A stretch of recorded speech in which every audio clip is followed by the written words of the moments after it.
Բարի լույս հարգելի հետևորդներ, ժամի թարմ նորություններով ABC լուրերի առավոտվա թողարկումն է, ես Սվետլանա Պետրոսյանն եմ։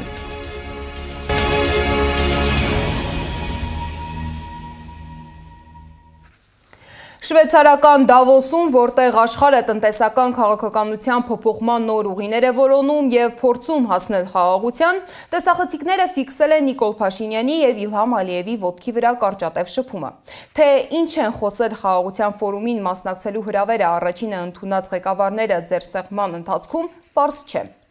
Դավոսում 19 երկրի առաջնորդներ, այդ թվում Հայաստանի եւ Ադրբեջանի ղեկավարները միացել են Ամերիկայի Միացյալ Նահանգների նախագահ Դոնալդ Թրամփի նախաձեռնած նորաստեղծ խաղաղության խորհրդին։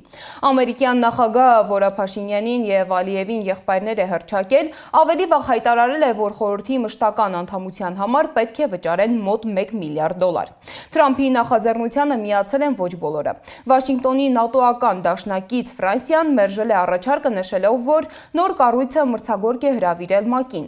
Ինչ կառույց է սա, ում համար է ստեղծվում եւ ինչ պարտավորություններով, մեր երկրի ազգային ժողովի падգամավոր Հայկ Մամիջանյանն է մեկնաբանել։ Եթե նույնիսկ տարբեր երկրների համար տարբեր է, այն երկիրը, որը կներդնի $1 միլիարդ, եւ այն երկիրը, որից չեն ուզի եւ ինքը չի ներդնի այդ $1 միլիարդ, նույնիսկ եթե դա այդպես է։ Ձեր կարծիքով նույն ձայնի իրավունքն են այդտեղ ունենալու։ Կարծում եմ պատասխանը ակնհայտ է։ Այս մեկ։ Երկրորդ, եթե գրանք են տարբերակով, որ այդ $1 միլիարդ Հայաստանը պիտի ներդնի, կարևոր չի թե ինչ տարբերակ կընտրվի, հա, տարբեր տարաժամկետ վճարումներով եւ այլն եւ այլն։ Մենք բոլորս, Հայաստանի պետություն բոլոր քաղաքացիները վճարելու են $1 միլիարդ, որ Փաշինյանը մի հատ էլ ֆոտո ունենա Տրամփի հետ։ Լավ թանկ են նստում մեր վրա Փաշինյանի ֆոտոները։ 60 միլիոնի կարգի նստեց Սուերի սելֆին։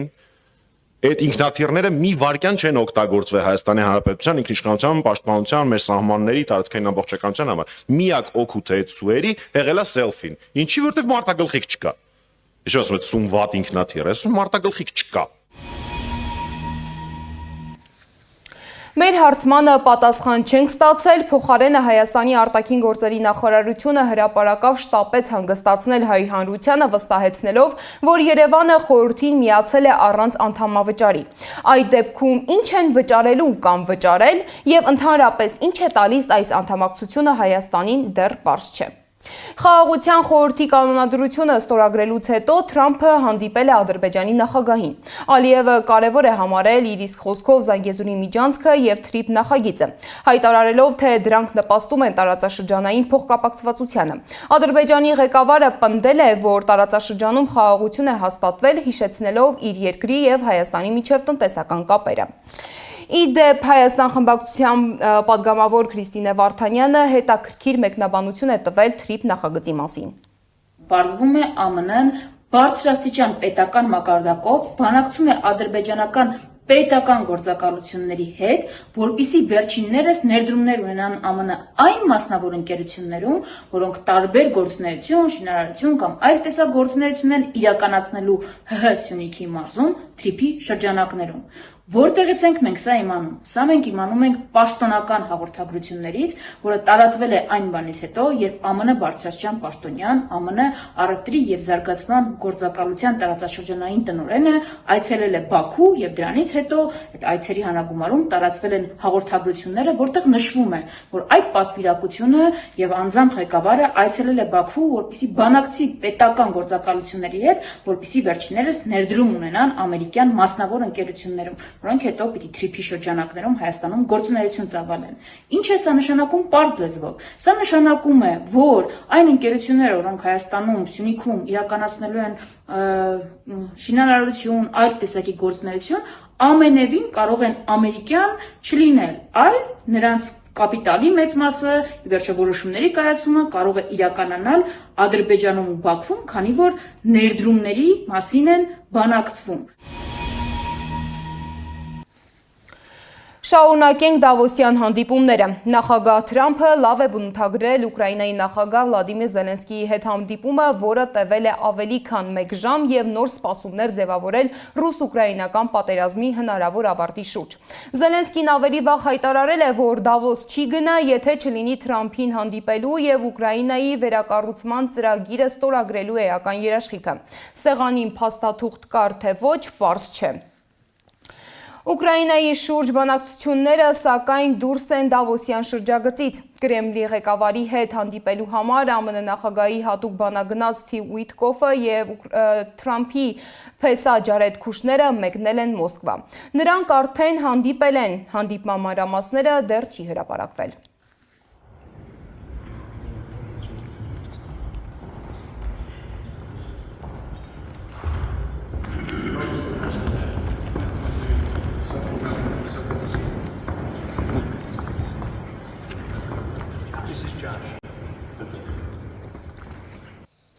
Մինչ հանդիպումը Ռուսաստանի նախագահ Վլադիմիր Պուտինը հայտարարել է, որ Գրենլանդիայի հարցը Ռուսաստանին չի վերաբերում։ Նա ընդգծել է, որ այս հարցը պետք է լուծեն Միացյալ Նահանգներն ու Դանիան եւ Ռուսաստանը չի պատրաստվում միջամտել Թրամփի հնարավոր նախաձեռնություններին։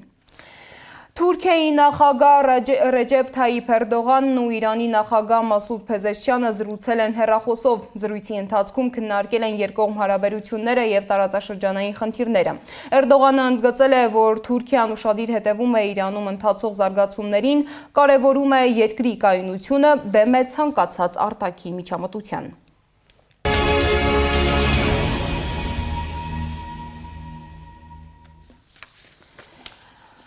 Երկու օր առաջ փաստաբաններից մեկի անչափահաս երեխային փորձել են առևանգել, ահազանգ է հնչեցնում փաստաբան Ռոման Երիցյանը։ Նա նշել է, որ երեխային շքամուտքում կանգնեցրել են, փորձել են նստեցնել մեքենան, սակայն նա վախեցած փախել է։ Հայրը դիմել է ոստիկանություն, բայց մինչև այս պահը որևէ գործողություն չի իրականացվել։ Երեխան հոգեկան ուժեղ ստրեսի մեջ է։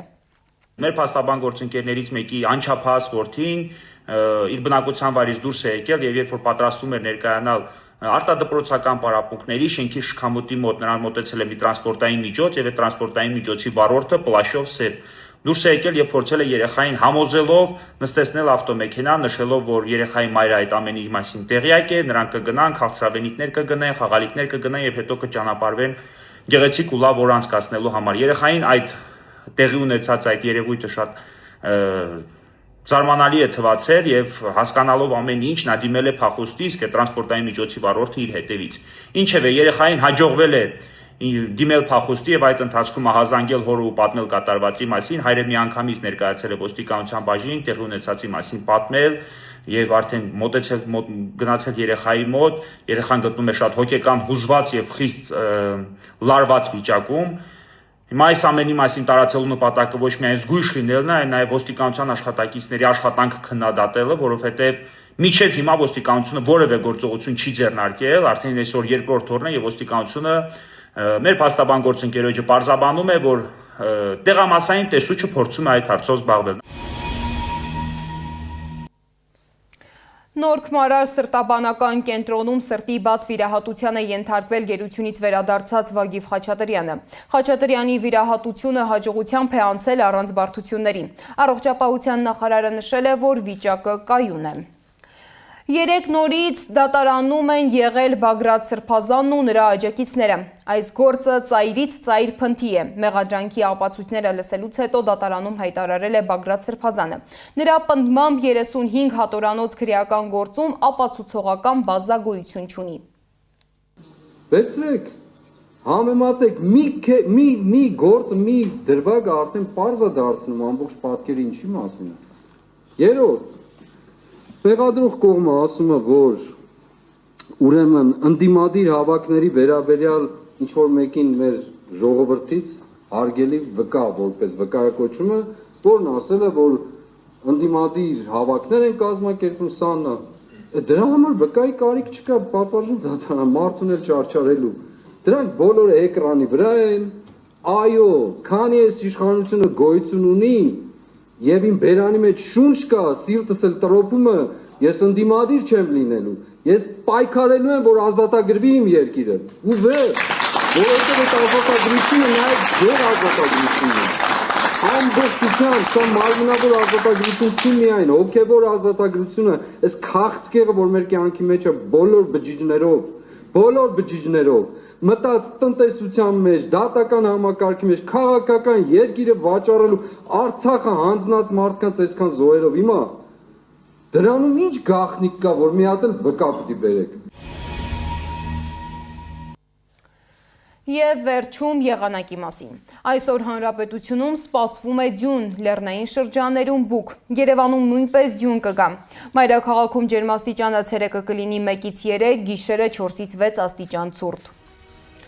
Այս ժամի համար նախատեսել էինք այսքանը, շարունակեք հետևել մեզ YouTube-ում, Facebook-ում, Telegram-ում, WhatsApp-ում, Instagram-ում ու TikTok-ում կամ այցելեք մեր պաշտոնական կայք www.abc-media.am։ ABC լուրերի հաջորդ թողարկումը եթերում կլինի ժամը 12-ին, ես Սվետլանա Պետրոսյանն եմ, կհանդիպենք։